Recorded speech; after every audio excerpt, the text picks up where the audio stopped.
High hi everyone, ভবঘুরের চ্যানেলে আপনাদের সবাইকে ওয়েলকাম। আজকে ভিডিওটা আমরা এখান থেকে শুরু করছি। এখন ঘড়িতে বাজে কটা বাজে? এখন বাজে 2:45। আমরা এখান থেকে ভিডিওটা স্টার্ট করছি। আর টেম্পারেচার 38। তো আজকের ডেস্টিনেশন হচ্ছে দক্ষিণেশ্বর। 18ই মে 2024, শনিবার দুপুর 2:45 38 ডিগ্রি টেম্পারেচারকে সঙ্গী করে রওনা দিয়েছিলাম আমার শহর অশোকনগর থেকে দক্ষিণেশ্বরের উদ্দেশ্যে। তবে কয়েকটা বিষয় আমাকে ভীষণভাবে বিভ্রান্ত করলো। তবে কথায় আছে, যার শেষ ভালো তার সব ভালো। তাই চলুন ভালো খারাপ সব কিছু মিলিয়ে আমাদের এই গল্প শুরু করা যাক। তো চলুন আমাদের যাত্রা এখান থেকে আমরা শুরু করছি, এবং একটা নতুন রুট দিয়ে যাব আমরা, যেটা নতুন স্টার্ট হয়েছে। তো সেটা অনেকে জানেন, অনেকে জানেন না। যারা জানেন না তারা দেখুন, এই রুট ধরে যেতে পারেন এবং খুব তাড়াতাড়ি পৌঁছে যাবেন। তো এখন আপাতত আমরা এখান থেকে স্টেশন যাব। স্টেশন আমাদের অশোকনগর স্টেশন। অশোকনগর স্টেশন আমরা যাব বাইকে। তো চলুন যাওয়া যাক। গাড়ির সামনে বসবে? নেই নেই নেই নেই কি যাবো তো কেন নেই, চলো।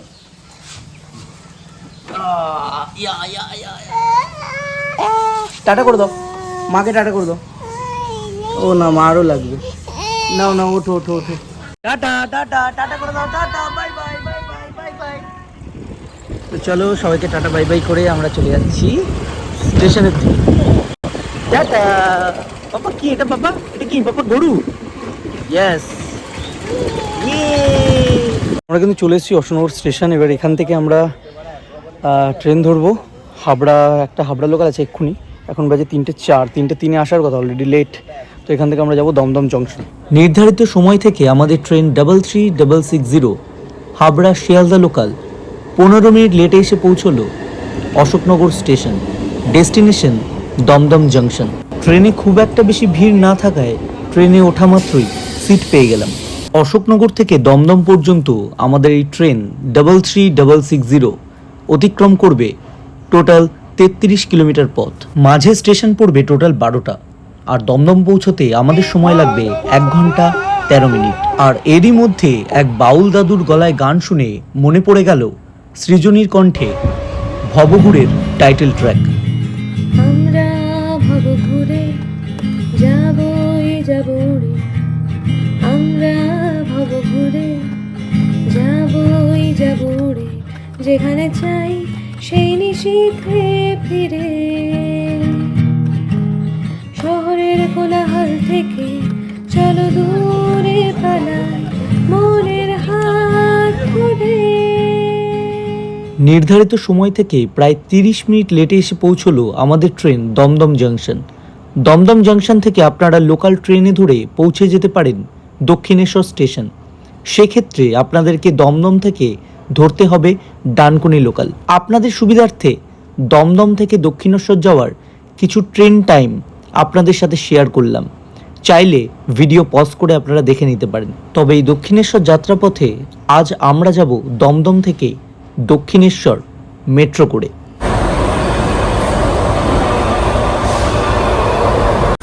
আমাদের মেট্রো কিন্তু আজকে প্রায় 1 মিনিট লেট, যেটা হয় না জেনারেলি। দেখো আমাদের মেট্রো ঢুকছে আর ছাড়তে ছাড়তে মোটামুটি আরও 1 মিনিট লেট। তো 2-3 মিনিটের লেটে কিন্তু এখন মেট্রো চলছে। তো এটা আমি অনেকদিন পরই দেখলাম যে মেট্রো লেট করলো। হয় কখনো কখনো হয়ে যায়। তো চলো যাওয়া যাক, বেশ ভিড় আছে। দমদম স্টেশন ঢুকতেই মেট্রোর ভিড়টা নিমিষের মধ্যে কোথায় যেন একটা ভ্যানিশ হয়ে গেল। আর আমরা উঠে পড়লাম দমদম থেকে দক্ষিণেশ্বর যাওয়ার উদ্দেশ্যে। দমদম থেকে দক্ষিণেশ্বর এই যাত্রাপথে আমাদের মেট্রো অতিক্রম করবে 6.20 কিলোমিটার, আর সময় লাগবে 10 থেকে 15 মিনিটের মতো। দমদম ছেড়েই আমাদের পরবর্তী স্টেশন নোয়াপাড়া, এবং তার পরের স্টেশনই বরানগর।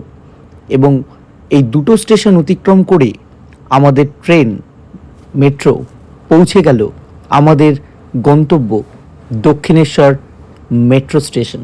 তো ফাইনালি আমরা চলে এলাম দক্ষিণেশ্বর মেট্রো স্টেশন।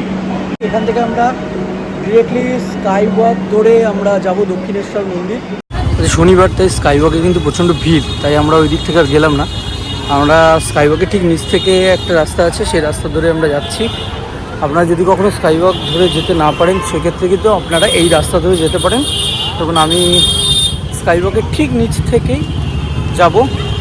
যেদিন মোটামুটি দক্ষিণেশ্বরে রাস চলে, আমার মনে হয় সেদিনের জন্য স্কাইওয়াকে না গিয়ে আমার মনে হয় এই নিচে স্কাইওয়াকের ঠিক নিচ থেকে যে ফুটপাথটা আছে, এই ফুটপাথ ধরে যদি আপনারা যান, সেক্ষেত্রে আমার মনে হয় যে আপনারা একটু তাড়াতাড়ি পৌঁছতে পারবেন এবং ভিড়টা আপনাদেরকে কম ফেস করতে হবে।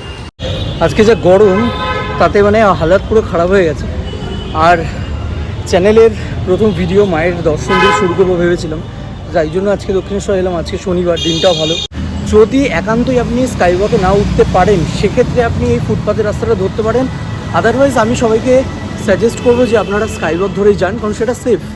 আপনি যদি কারণ নিচে প্রচণ্ড একটু গাড়ি ঘোড়ার একটু প্রেশার আছে, তো সেই ক্ষেত্রে আপনি স্কাইওয়াক ধরে যান। আর আদারওয়াইজ যদি আপনি যেতে না পারেন একান্তই স্কাইওয়াক ধরে, তাহলে আপনি ফুটপাথের রাস্তা ধরুন। কিন্তু আপনাকে হাঁটতে হবে সেমই, এমন নয় যে স্কাইওয়াক ধরলে আপনার হাঁটার মানে যে দূরত্ব সেটা কমে যাবে, সেটা একদমই নয়। তো চলুন, আমরা প্রায় চলে এসেছি, একদম মন্দিরে গিয়ে কথা হচ্ছে। এই হচ্ছে দক্ষিণেশ্বর মায়ের মন্দিরের গেট, মেন গেট খোলা আছে, ভিতরে যাওয়া সামনে। ভেতরে প্রবেশ করা যাক। মা গো, জয় মা। কথায় আছে, বিশ্বাসে মেলায় বস্তু তর্কে বহুদূর, এবং সেই লক্ষ লক্ষ মানুষের বিশ্বাসের গল্প চলুন আপনাদের সঙ্গেও শেয়ার করি। কয়েক শত বছর পূর্বে দেউলিপোতা জমিদার বাণ রাজা স্বপ্নে তিনি একটি শিবলিঙ্গ খুঁজে পান। পশ্চিমবঙ্গের দক্ষিণ উপকূলে এই শিব প্রাপ্তির ফলে এই শিবের নাম রাখা হয়েছিল দক্ষিণেশ্বর। সেখান থেকেই এলাকার নামকরণ করা হয় দক্ষিণেশ্বর নামে।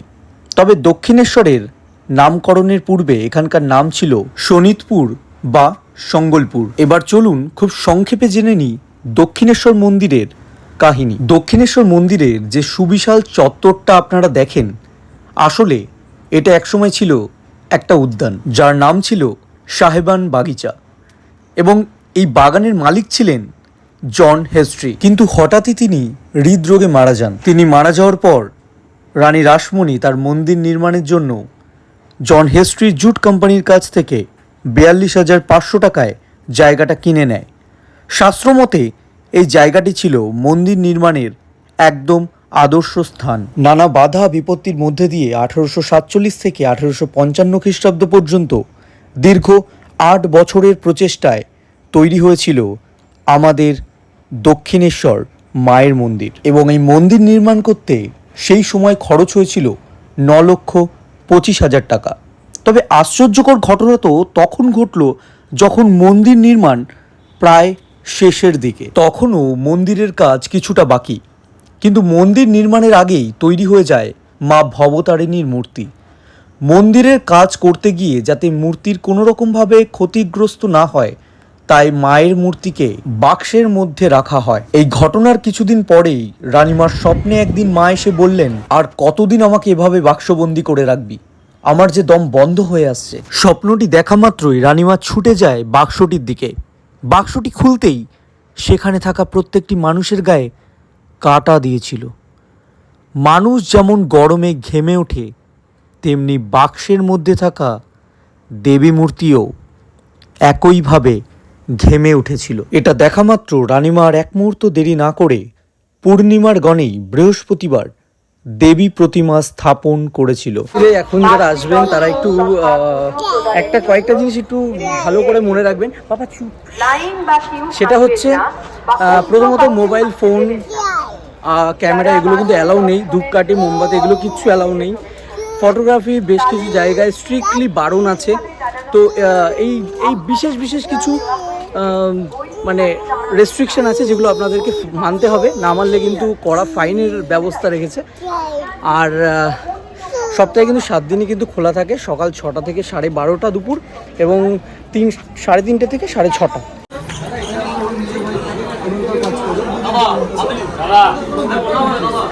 এখানে টোটাল 1 থেকে 58টা স্টল আছে, ঠিক আছে। সব স্টলেই কিন্তু সেম ফেসিলিটি, আলাদা করে কিন্তু কিছু স্পেশাল কিছু নেই। তো আপনার যেখানে মন চায় আপনারা কিন্তু সেখান থেকে কিন্তু প্রসাদ নিতে পারেন। সেখানে আপনি ব্যাগ রাখতে পারেন, সব জায়গায় কিন্তু সেফ। প্রসাদের জন্য আমরা আজকে 52 নম্বর স্টলে এসেছি। তো আপনারা চাইলে কিন্তু 52 নম্বর স্টলে আসতে পারেন। দাদারা কাছে আপনারা নিশ্চিন্তে মোবাইল, ব্যাগ সব কিছু রেখে নিশ্চিন্তে পুজোতে যেতে পারেন। আর ডালাও কিন্তু একদম রিজনেবল আর খুব সুন্দর প্রসাদ, ডালা ফুল টুল দিয়ে দেয়। তো বিস্তারিত আমি এই কাকুর কাছ থেকে শুনে নেব। বলুন। আপনারা আসবেন, কোনো অসুবিধা হবে না। এসে জুতো রাখবেন, যাবতীয় যা রাখার জিনিসপত্র রাখবেন, কোনো সেফ থাকবে, আমার টোকেন দিয়ে দেবো। আর পুরো যেমন খুশি নেবেন, ভালো মিষ্টি পাবেন। এমনকি যদি ভোগ খেতে যান কখনো মন্দিরে, ভোগের ব্যবস্থাই করে দেবো, খাইয়ে দেবো। টিকিট কাউন্টারে টিকিট করে আপনাকে খাইয়ে দেবো। এসব ব্যবস্থা আমরা দিতে এই পরিষেবা আমরা দেবো অবশ্যই। দিন ফোন নাম্বারটা আমাদের 9830828875। একদম ওকে, ঠিক আছে, আমি স্ক্রিনে দিয়ে দেবো। কিন্তু চাইলে 52 নম্বর স্টলে আপনারা ভিজিট করতে পারেন। এই যে 52 নম্বর স্টল আছে, তো আপনারা এখানে এসে আপনারা প্রসাদ নিতে পারেন। আর যদি কারো ভোগের ব্যাপার থাকে যে একটু ভোগ প্রসাদ মাকে দেবেন, তো সেই ক্ষেত্রে আপনারা কল করুন, কল করে কথা বলে নেবেন, ঠিক আছে। ফাইনালি পুজো দেওয়া শেষ করে আমরা এবার চলে যাচ্ছি বাড়ির দিকে।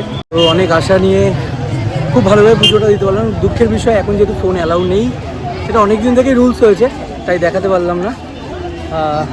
তো কোনো ব্যাপার না, দেখেছি সব কিছু ভিডিওতে বা ক্যামেরা বন্দি না করলেও হয়, কিছুটা চোখে বন্দি করলেও হয়, তো সেটাই করেছি আমরা। তো চলুন, আজকের মতো আমরা ভিডিও এখানেই শেষ করছি। ঝড়ও আসছে, বাড়ি ফিরতে হবে। দেখা হচ্ছে আপনাদের সঙ্গে আমাদের নেক্সট ভিডিওতে। খুব শীঘ্রই আসছি নেক্সট ভিডিও নিয়ে। তাড়াতাড়ি প্লিজ চ্যানেলটা সাবস্ক্রাইব করে নিন আর বেল আইকনটা প্রেস করে প্লিজ পাশে থাকুন। Thank you so much. মায়ের দর্শন করে টকঝাল ঘুগনির স্বাদ নিয়ে রওনা দিলাম বাড়ির দিকে। যাওয়ার আগে এখান থেকে নিয়ে গেলাম মায়ের আশীর্বাদ ও কিছু স্বপ্ন বাস্তবায়িত করার অদম্য ইচ্ছে। এই ছিল আজকের ভ্রমণ কাহিনী। দেখা হচ্ছে খুব শীঘ্রই। আসছি আমরা আরও একটি নতুন ভ্রমণ গল্প নিয়ে। সঙ্গে থাকুন, চ্যানেলটি প্লিজ সাবস্ক্রাইব করুন এবং বেল আইকনটি প্রেস করে আমাদের পাশে থাকুন।